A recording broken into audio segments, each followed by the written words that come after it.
Yo, yo, yo, what's up? Shout out to Music Color Studios and also I Am Agency.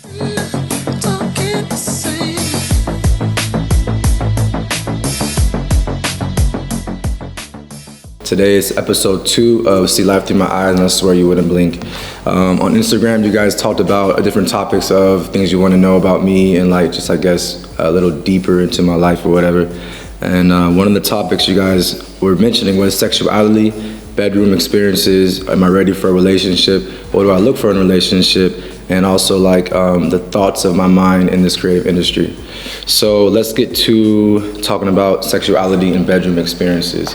I think that sexuality is like a spectrum. You shouldn't really try to label yourself or put yourself in a box where you want to identify yourself with any A, B, or C, or D, because in our type of generation that we live in, it's very hard to make yourself feel comfortable with, with what you want and what you feel. Sometimes you might feel things that are uncontrollable and you just have to fucking do it and, live your life, because everyone's doing whatever they want behind the closed doors. So you don't want to ever get too, focused on like those things that no one cares about, because I promise you, your best friend will not tell you everything that he or she is doing. So don't feel you have to always like share like your personal information to everyone.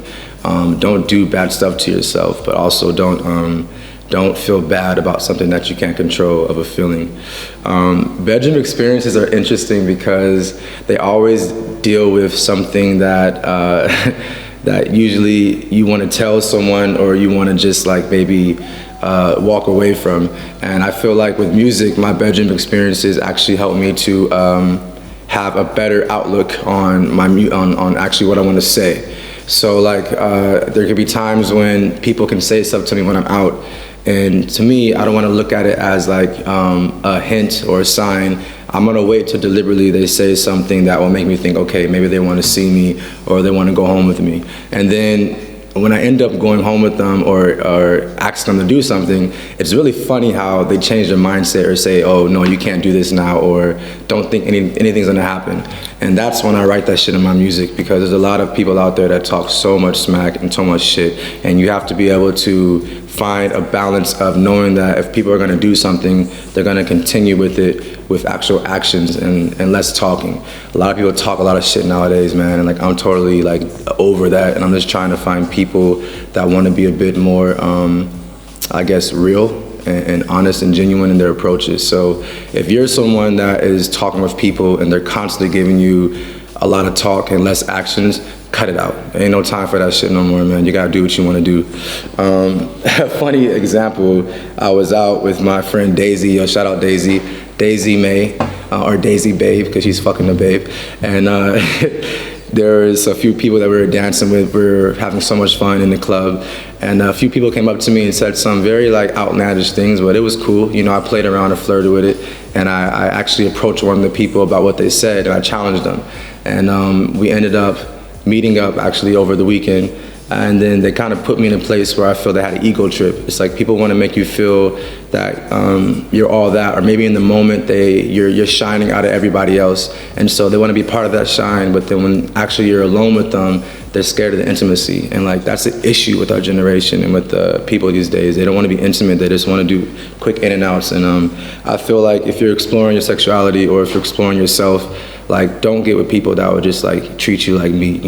Have them make commitments, because it's better to experience things in a more organic way than like so, I guess, unhuman like or robotic. Mindset and partners, fuck man.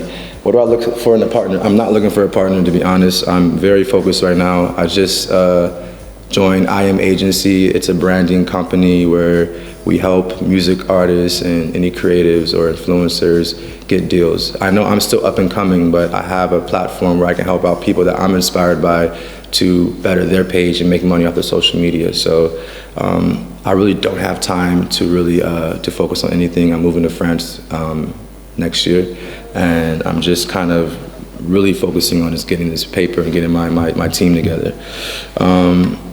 In the creative industry, like what I look for right now, I'm looking for loyalty. Like Music Color Studios, even if we can't meet all the time, they still come through and they're able to shoot this podcast. I'm looking for teams and people that are just ready to work and not focus on the money, because the honest truth is that you have to do $1 million work to get $1 million. You can't just expect to get the dollars and then make it. You know, you have to show you can make anything from nothing, and then people will invest. So now we're getting that done. I can even say this, Rizla is in talks with me right now about sponsoring stuff. So hopefully by one of the next episodes, you might see some papers hanging out on Music Color Studios. And I think the most important thing in life is just having communication, clear communication. So anything from personal life to also within the industry, I just need clear communication, because that's literally what makes or breaks you in relationships, business, or anything. One more thing about the experience is that I like taking quotes from people that they'll say some random stuff to me, and I'll really, sometimes if I'm in a moment, I'll write down what they say, and then when a beat comes on, or I'm listening to music later on that day or in the week, whatever, I go back to those quotes, and it actually helps me to talk about real experiences that happened when I was out. So I kind of like having people treat me like whatever, or treat me very good, because now that I do art more genuinely, it's all going into my music, less in my statuses, and more for people to just relate to and understand.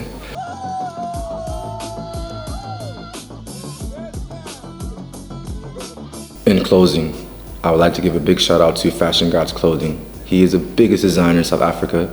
Honestly, he's gonna be the biggest in the world.